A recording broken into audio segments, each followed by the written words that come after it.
doors, bolt your windows, and turn off the lights.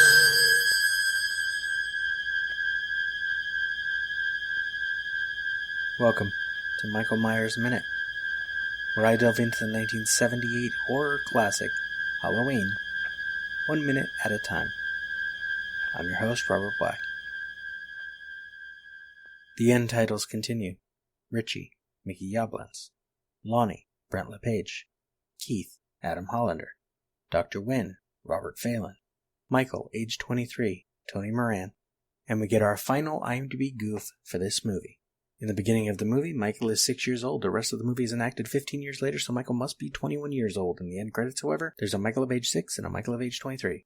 Yep, someone fucked up. Michael age 6, Will Sandin. Judith Myers, Sandy Johnson. Boyfriend, David Kyle. Laurie's father, Peter Griffith. The Shape, Nick Castle. Stunt, Jim Windburn. Camera operator, Ray Stella. He will also be credited as Panaglide. I won't go through every credit, of course. As for this podcast, I didn't have as many guests as some shows like this have. And toward the end it was somewhat deliberate because Laurie's alone, I'm alone. Since Minute 91 has a lot going on, I would like to thank the ones that I did have here in Minute 90. Andy Nelson of Marvel Movie Minute, Niall McGowan of Bat Minute Returns, Scott Corelli of Spider-Man Minute, Alex Thompson of Galaxy Quest Minute, Allison Waddell, who has agreed to dive into the Room Minute with me, Lito Velasco, The Shape of Fear Cosplay, Johnny Powers of Austin Powers Minute, Harper Harris of The Thing Minute, Sean German and Dave Pallas of Groundhog Minute, Rick Ingham of Mad Max Minute, Allison Grimm of Potent Potables, and Alan Sanders of The Wilder Ride. Over in Halloween 2, we've followed Loomis outside like in the novelizations. Minute 4, second 5, the partially open Doyle doorway. It is dark inside. We hear Loomis's footsteps before we see him. Then second 7, he comes from the left, behind the door. Below frame, he grabs the knob at the edge of the door or whatever and opens it further. But his attention is in front of him. Second 10, an almost comical impression of a body in the grass. None of the patchy yard we saw in the original film. And an extra impression in the grass suggests a penis, which I can now not unsee. Second 13, close on Loomis. He looks like he's aged at least 3 years since we last saw him. His eyes go wide. Second 15, reverse shot, the comical impression in the grass. Second 16, Loomis emerges onto the porch with a few deliberate steps. Second 18, he stops. Second 20, the camera pulls back as he moves again. We hear crickets. We hear Loomis's footsteps. We see the front yard of the Doyle house lit better than it ever was in the original film. Minute 3, Michael flew off the balcony to the right. Loomis goes to the left here. If you're gonna retcon, never retcon sloppily. That's what I always say. Second 26, Loomis crouches and kneels. We've already heard the 2 novelizations versions of this moment. Loomis touches the grass with his hand. Second 30, close on his hand. Second 32, as he raises his hand to see that there is blood. Second 38, the camera rises as Loomis looks up. Second 40, wider shot as Loomis gets to his feet. From the novelization of Halloween 2.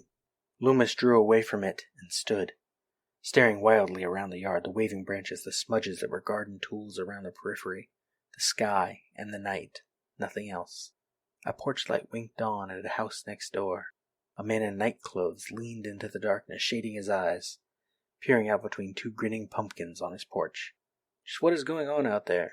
Call the police, said Loomis reflexively. Tell the sheriff I've shot him. Who? Loomis's throat cleared and he found the full strength of his voice. Tell him that he's loose. The man clutched his pajamas and swayed uncertainly. Is this some kind of joke? I've been trick-or-treated to death tonight. Loomis held to the gun. The empty gun. This is it, he thought. I should have guessed. Halloween is over. The games, the roles, the cheap thrills. Now it really begins. You don't know what death is, he said. He was on his way out of the yard.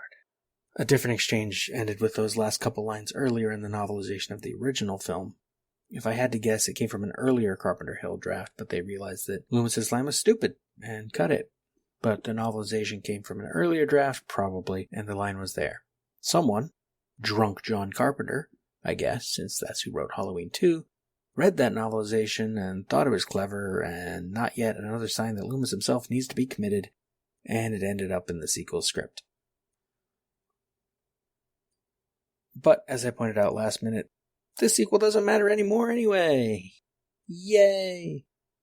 We're in the end titles of the original Halloween, not to be confused with that other, more recent film also called Halloween. Credits continue. Eventually we get to music coordinator Bob Walters, music performed by, and the minute ends.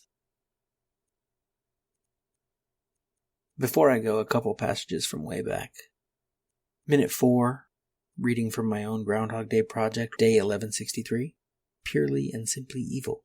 The simple version is this: Halloween, I'm pretty sure, influenced my thoughts on evil more than going to church or private school ever did. I mean, religion messed with my head, sure. It made me fear for the end of the world, the inevitable ignition of the Cold War into World War III and the death of us all. Made me have an incessant problem with planning my life too far ahead. Made me distrust people in authority, but its idea of evil was maybe a bit too nebulous, vacillating between everybody is capable of doing evil or the devil is sitting around making individuals do evil. Taken on its own, separate from the Thorn cult stuff from Curse, this movie offers up a Michael Myers who is just evil. I don't believe in evil as a thing unto itself, nor do I necessarily believe everyone is really capable of evil. We could all do bad things. But evil is a special label that is best reserved for, if we must use it outside of fiction, genocide, slavery, calculated, premeditated murder. But even those things come from underlying psychological and socio-political issues. Tides of mental faults and societal faults more than specific, singular, mortal ones. Loomis certainly describes Michael as something supernatural, driven by something bigger than himself. Given Laurie's teacher's lecture on fate and destiny, Michael is simply, because we do not know yet his connection to Laurie from the sequel, a force of nature, a personification of destiny, of fate, of death, because what fate is there for any of us but eventually death? Which almost contradicts what I was just saying about evil. Or rather, I think that contradiction was there in my head when I was a kid, and that's one of the many reasons I eventually gave up on a religion that wasn't sticking. One of the many reasons that I'm a self-described bleeding heart liberal, because I no more believe in fate or destiny than I do evil. They are exercises in language and philosophy more than anything real. What strikes me now, trying to think about Halloween without the context of all the slasher films that came after, is how simple and normal it is, and just how much more troubling that makes it. Deborah Hill tells Fangoria that the inspiration for the film came from Samhain.